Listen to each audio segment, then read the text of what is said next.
Selamat pagi, salam Fransiskus Pace Ebini.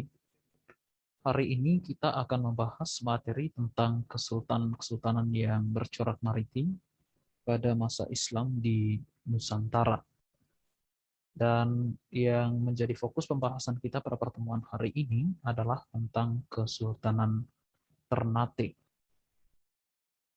Di pertemuan-pertemuan sebelumnya, kita sudah membahas sedikit tentang beberapa kesultanan-kesultanan yang bercorak maritim pada masa Islam di Nusantara, seperti di wilayah Sumatera ada Kesultanan Aceh, lalu di Pulau Jawa ada Kesultanan Demak, Kesultanan Banten, dan juga Kesultanan Mataram. Nah, di wilayah Indonesia bagian timur, kita akan membahas Kesultanan Ternate yang bercorak maritim pada masa Islam dan merupakan urat nadi pelayaran dan perdagangan bagi wilayah Indonesia bagian timur pada masanya, terutama perdagangan rempah-rempah seperti cengkih dan pala nantinya.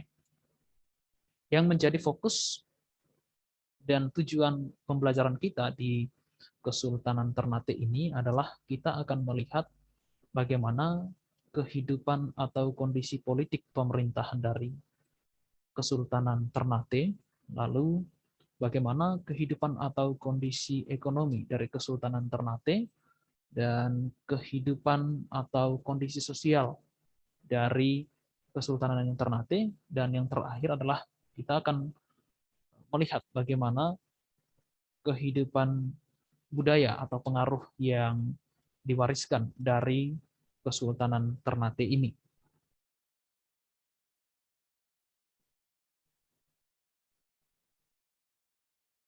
Sebelum kita bahas mengenai beberapa hal yang menjadi tujuan dari Kesultanan Ternate ini tadi, itu yang perlu kita bahas pertama adalah terkait dengan lokasi dari Kesultanan Ternate.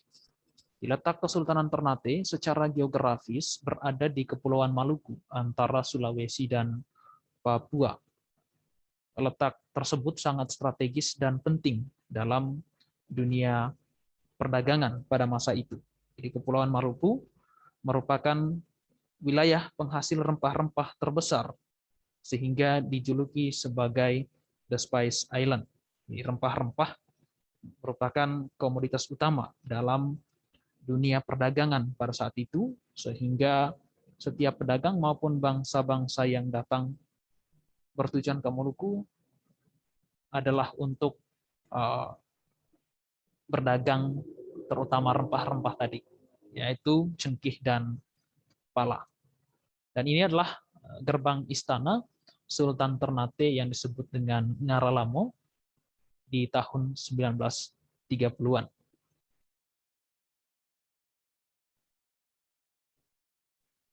Yang pertama yaitu kondisi politik pemerintahan Kesultanan Ternate. Jadi pada awalnya struktur pemerintahan kerajaan Ternate masih berbentuk perkampungan-perkampungan yang dipimpin oleh seorang kepala kampung yang disebut dengan momole. Jadi ketika terjadi gangguan keamanan oleh para perompak, momole guna kepala kampung Tobona mengusulkan dibentuknya organisasi persatuan perkampungan dengan pemimpin tunggal yang dianggap sebagai raja dengan bergelar Kulano. Pusat organisasi tersebut yang dianggap kerajaan itu terletak di Ternate.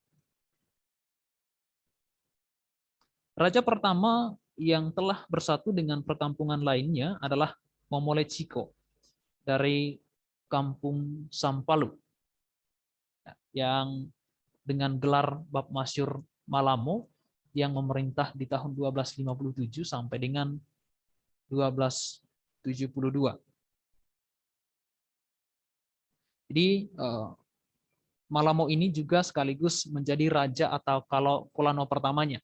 Kesultanan Ternate memiliki peranan penting di kawasan timur Nusantara antara abad ke-13 hingga abad ke-17.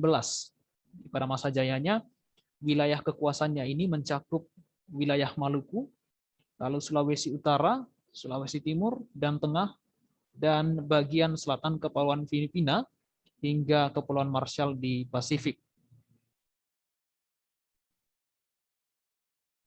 Lalu yang berikutnya adalah terkait dengan proses masuknya Islam. Jadi tidak ada informasi yang pasti tentang kapan Islam pertama kali masuk ke wilayah Maluku.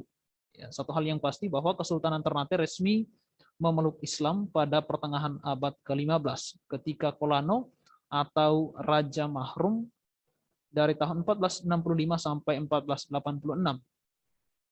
Penguasa Ternate yang ke-17 memeluk Islam yang diikuti oleh seluruh kerabat dan pejabat istana. Jadi meski baru memeluk Islam pada pertengahan abad ke-15, keberadaan banyak pedagang Arab di Ternate sejak awal berdirinya Kesultanan di tahun 1257 menunjukkan Kesultanan Ternate ini telah sedikit banyak mengenal agama Islam.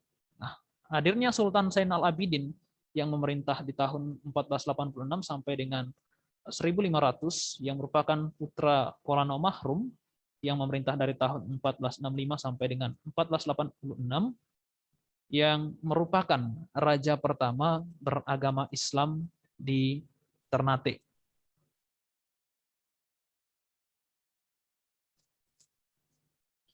Lalu pada masa pemerintahan Bayanullah di tahun 1512, bangsa Portugis masuk ke wilayah Maluku atau Ternate. Jadi pada masa pemerintahan Sultan Bayanullah ini, bangsa Portugis menjalin kerjasama dengan Ternate, sedangkan bangsa Spanyol menjalin kerjasama dengan Kesultanan Tidore. Di kerjasama tersebut adalah sebuah praktik dari bangsa Portugis maupun Spanyol untuk menguasai wilayah-wilayah yang ada dalam persekutuan dua kesultanan tersebut.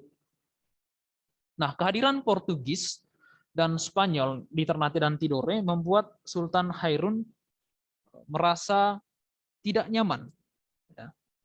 Merasa tidak nyaman, terutama saat kedua negara ini melakukan kegiatan monopoli perdagangan dan mencampuri urusan internal kerajaan atau Kesultanan Ternate. Sultan Hairun kemudian berhasil mempersatukan daerah-daerah di Maluku bagian utara dan melakukan penyerangan terhadap Portugis. Namun ia dijebak dan dibunuh oleh Portugis.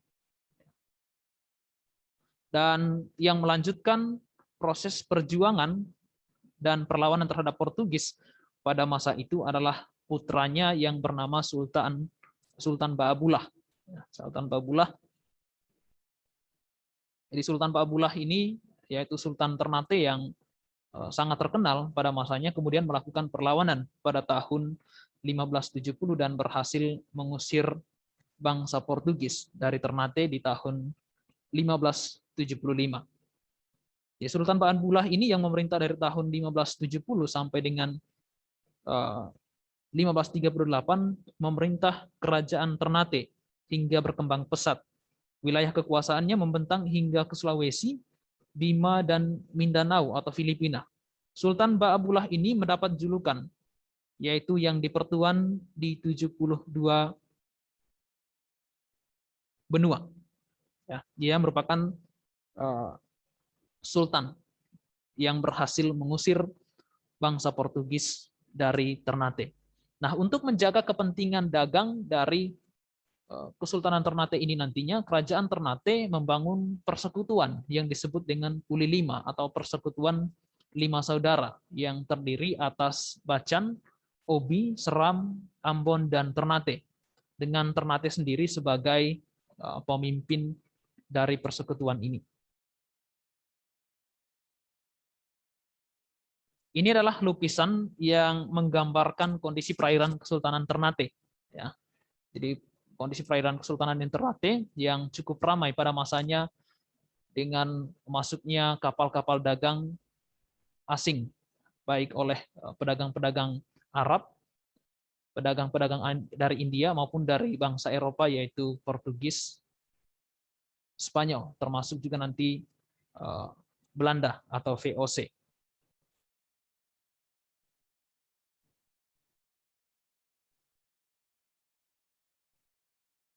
Yang berikutnya, kehidupan atau kondisi ekonomi Kesultanan Ternate. Jadi kerajaan Ternate yang terletak di Pulau Gapi, ya, sejak lama dikenal sebagai pusat perdagangan rempah-rempah. Ya, tentu saja Kesultanan ini bergerak di sektor pelayaran dan perdagangan. Yang menjadi hasil utama dari Kesultanan Ternate ini adalah rempah-rempah seperti cengkih, pala, dan kelapa. Jadi ini yang menjadi komoditas utama dalam perdagangan dari Kesultanan Ternate dengan pedagang-pedagang dari luar Nusantara, baik itu pedagang Arab, pedagang India, maupun nanti dengan hubungan dagang antara Portugis dengan bangsa Spanyol nantinya. Begitupun juga yang diminati oleh orang-orang Belanda di bawah bendera VOC nanti adalah untuk mencari sumber rempah-rempah ini, sehingga dapat menguasai nanti Kesultanan Ternate dan juga Tidore di bawah persekutuan dagang VOC untuk melakukan monopoli perdagangan rempah-rempah di wilayah tersebut. Nah, untuk menjaga kepentingan dagangnya, kerajaan Ternate tadi membentuk persekutuan yang disebut dengan Persekutuan Lima Saudara atau disebut dengan Uli Lima, yaitu dari Bacan, Obi, Seram, Ambon, dan Ternate. Yang pada intinya bahwa kehidupan ekonomi dari Kesultanan Ternate ini dikategorikan sebagai Kesultanan Maritim karena bergerak di bidang pelayaran dan perdagangan, dan yang menjadi komoditas utamanya adalah rempah-rempah, yaitu cengkeh, pala, dan kelapa.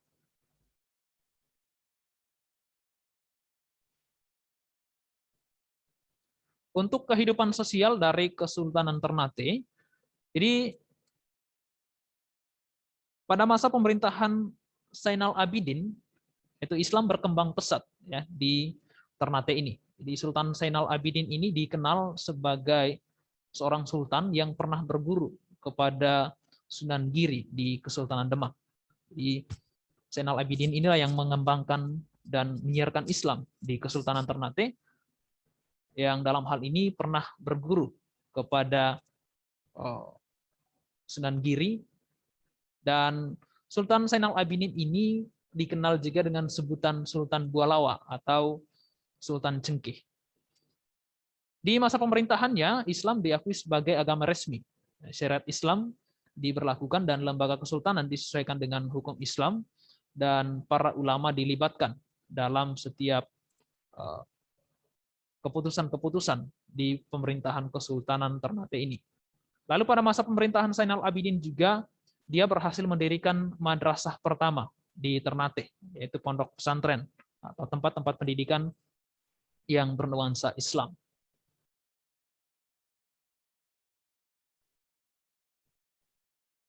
Yang terakhir adalah kehidupan kebudayaan atau pengaruh dari Kesultanan Ternate. Jadi Ternate ini atau Kesultanan Ternate memiliki andil yang sangat besar terhadap kebudayaan Nusantara bagian timur, khususnya Sulawesi, baik itu Sulawesi bagian utara dan juga di pesisir timur, dan juga wilayah Maluku. Lalu pengaruh di bidang agama dan adat istiadat dan juga bahasa merupakan pengaruh yang paling penting dari Kesultanan Ternate ini selama masa jayanya di wilayah Indonesia bagian timur. Nah, Ternate juga berperan dalam upaya pengislaman dan pengenalan syariat-syariat Islam di wilayah timur Nusantara dan bagian selatan Filipina. Jadi inilah beberapa hal yang berkaitan dengan bagaimana kondisi politik pemerintahan, ekonomi, sosial, dan budaya dari Kesultanan Ternate. Lalu sebagai salah satu kerajaan Islam terbesar,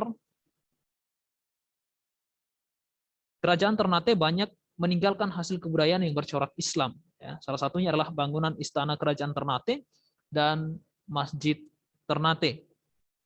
Istana Kerajaan Ternate berada satu komplek dengan Masjid Jami Ternate dan pemakaman Raja-Raja Ternate, termasuk makam Sultan Hairun dan Sultan Ba'abullah. Saat ini komplek Istana Kerajaan Ternate sudah dijadikan sebagai Museum Kerajaan Ternate. Ciri khas dari arsitektur makam Raja Ternate adalah hiasan bercorak tumbuhan dan dedaunan. Akan tetapi tidak semua makam diberi hiasan tersebut.